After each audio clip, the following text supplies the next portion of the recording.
Ya, umat Islam ini kalau agamanya dihina dan mereka paham bahwa agamanya dihina, itu akan bangkit.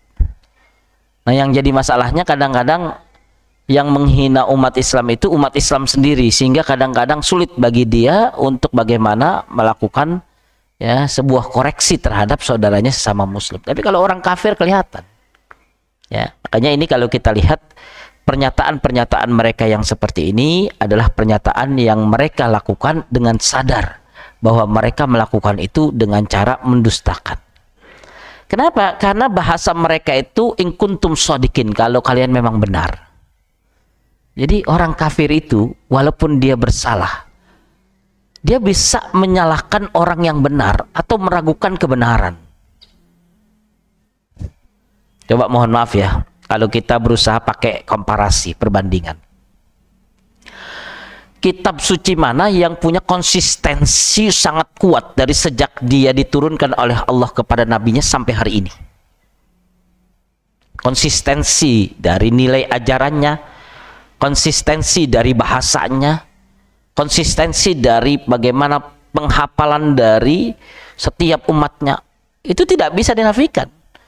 Kekuatan Islam itu Al-Quran dari zaman Nabi diturunkan sampai hari ini, itu setiap huruf dan kalimatnya sama. Konsistensinya coba ya. Kalau mohon maaf mereka ya, mereka tuh ada revisi ya. Dulu terakhir saya mengamati sekitar 78 kali revisi, nggak tahu sekarang. Itu dulu sekitar 10 tahun yang lalu saya suka kotak-katik ya, dengan beberapa tokoh ya, Pak Insan dan sebagainya.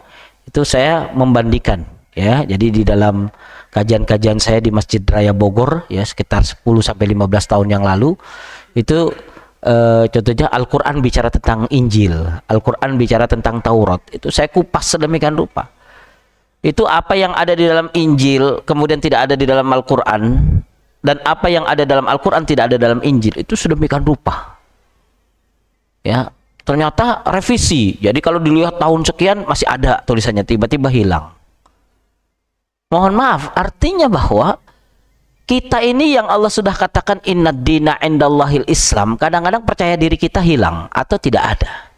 Mereka yang jelas-jelas sudah punya kitab suci, sudah sedemikian kali direvisi, dan kemudian tidak ada satupun di antara mereka yang menghafal kitab suci mereka, tapi mereka merasa bahwa diri mereka benar dan kita ini adalah pendusta. Coba bayangkan ya, kalau mereka mengatakan umat Islam, berapa orang yang hafal kitab sucinya? Jutaan ya. Kalau mereka kita tanyakan sampai hari ini, berapa orang yang menghafal kitab suci mereka? Kenapa? Karena beda bahasa, kadang-kadang beda strukturnya, kadang-kadang sedemikian rupa.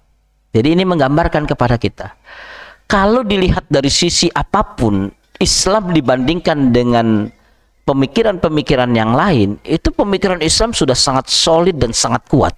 Itu pun masih dianggap kita sebagai seorang pendusta dan pembohong.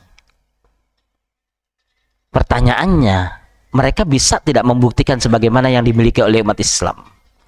Kitab sucinya la tahrifa wa la tabdilah, tidak pernah diganti-ganti ya. Kalau memang mereka mampu datangkan kitab suci mereka, maka pasti apa yang mereka dapatkan dalam kitab suci mereka itu sama persis yang diajarkan di dalam Al-Quranul Karim, karena berdasarkan dari satu sumber, yaitu Allah Subhanahu wa Ta'ala.